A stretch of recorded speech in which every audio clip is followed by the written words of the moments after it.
British Prime Minister Boris Johnson says Brexit will be done by the 31st of January after leading his Conservative Party to an historic victory at the ballot box. The Tories have secured a majority of 78 with 364 seats, the biggest Conservative win since 1987. The opposition Labour Party saw their representation fall from 262 seats to 203. In his victory speech, Mr. Johnson hailed the strong mandate he now enjoys. We've even been arguing and about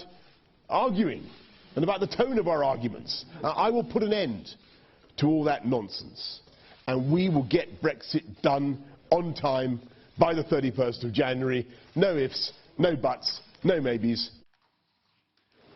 At the European Union Leaders' Summit in Brussels, EU Council President Charles Michel has declared the bloc is ready to embark on trade talks with Britain. He says it's important to have clarity as soon as possible. Ollie Barrett is in London tonight and he joins us live now. Ollie, does it appear that the EU will finally get that clarity that they've been craving for such a long time now? Certainly the majority that Boris Johnson has achieved will add some clarity to the Brexit process. Yes. I'm joined here in London by Jill Rutter from the Institute for Government, who can help shed some light on this. Jill, Boris Johnson insisting still that Brexit takes place on January the 31st. What needs to happen here for that to take place as planned? He needs to pass his withdrawal agreement, put that into UK legislation and enable the European Parliament to ratify the deal that was agreed at the end of October. With the sort of majority he won overnight, that should no longer be a problem. And in terms of the time frame, plenty of time to do it by the 31st of January? It's a very compressed time frame for what's really a major piece of legislation. Normally you'd expect that to take a whole lot longer, but he's got the majority to get his timetable through the Commons. That was actually the thing that MPs refused to give him back in October, so he should be on track. And because it was in the Conservative manifesto, a very clear commitment to put that withdrawal agreement bill through, the ability of the House of Lords to hold him up goes as well, because there's a convention that says you don't do that. So he's pretty much on track.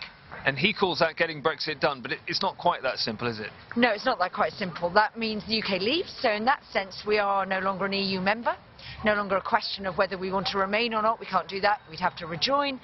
But he's still got that very big issue of the UK's future relationship with the European Union to sort out. And he wants to do that by December 2020, so this time next year we'd be talking about the long-term relationship. He wants to get that all done and dusted, agreed and ratified, which is quite a big ask. And what about our future relationship with the rest of the world? Because Brexiteers have always said that once we've left the European Union, we can go out and sign trade deals in Asia, in the Americas and so on. What will Britain's future role on the global stage be? We're not quite sure. I mean, at the moment, the government did say it wanted big trade deals done in the next few years with the US and with other countries. But its first priority has to be actually to roll over the deals that we're part of as members of the EU. They've done some of them, but there's some still big ones outstanding, like Japan, like Canada. Turkey is another problem area, so it's got to do that. And you ask yourself, actually, until the shape of the UK's relationship with the EU is really clear, and it's not that clear at the moment because that's up for negotiations, will other countries see the UK as a real priority to do a trade deal with? Because that's going to frame what's possible with the UK.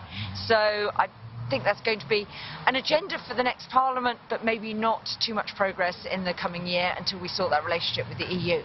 And finally, and briefly if you can, what about the UK's relationship with itself? Is that one of Boris Johnson's biggest challenges, keeping the United Kingdom together? I think that's right. One of the very big things that emerged last night was this was a big win for the Conservatives of England and Wales, but Scotland, the other big winners of the night were the Scottish Nationalist Party, saw a big increase in their number of seats.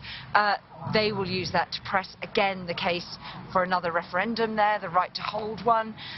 Also very difficult situation in Northern Ireland. We assume that Boris Johnson puts his deal through. He has managed to produce a deal which none of the parties in Northern Ireland like, and people are now talking about whether actually ultimately that leads to Northern Ireland deciding to throw its future in with the Republic of Ireland rather than with the rest of Great Britain. Jill, thank you very much indeed. So there you have it, guys. A huge win for Boris Johnson, no doubt. Huge challenges ahead as well, though. Back to you. All right, many thanks for that. Ollie Barrett speaking to us from London.